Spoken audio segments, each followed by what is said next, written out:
Cyber জগতে জঙ্গিদের তৎপরতা থাকলেও দেশে আর মাথাচাড়া দেওয়ার কোনো সুযোগ নেই বলে জানিয়েছে আইনশৃঙ্খলা রক্ষাকারী বাহিনী। হলি আর্টিজান রেস্তোরাঁয় হামলার ৮ বছর পূর্তিতে সকালে নিহতদের প্রতি শ্রদ্ধা নিবেদন শেষে একথা জানায় র্যাব পুলিশ। বিভিন্ন দেশের কূটনীতিকরা ওই ঘটনায় নিহত নিজ নিজ দেশের নাগরিকদের প্রতি শ্রদ্ধাও জানিয়েছেন। পুরনো ক্ষত পেছনে ফেলে এখনো দাঁড়িয়ে গুলশানের হলি আর্টিজান রেস্টুরেন্টের এই ভবন। 2016 সালের 1 জুলাই ইতিহাসের নজিরবিহীন জঙ্গি হামলায় এখানে নৃশংসভাবে হত্যা করা হয় 18 বিদেশি সহ 22 জনকে। সেদিন প্রাণ হারিয়েছিলেন 2 পুলিশ সদস্যও।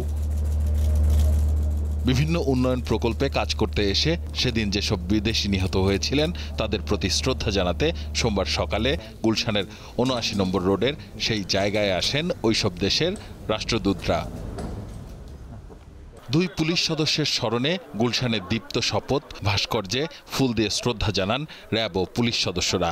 আমাদের জঙ্গি সংশ্লিষ্ট যে কোনো ধরনের প্রতিষ্ঠানই হোক, ব্যক্তি হোক কিংবা সংগঠনই হোক, তাদের প্রত্যেকের পেছনেই আমাদের তৎপরতা রয়েছে এবং সেটি অব্যাহত থাকবে।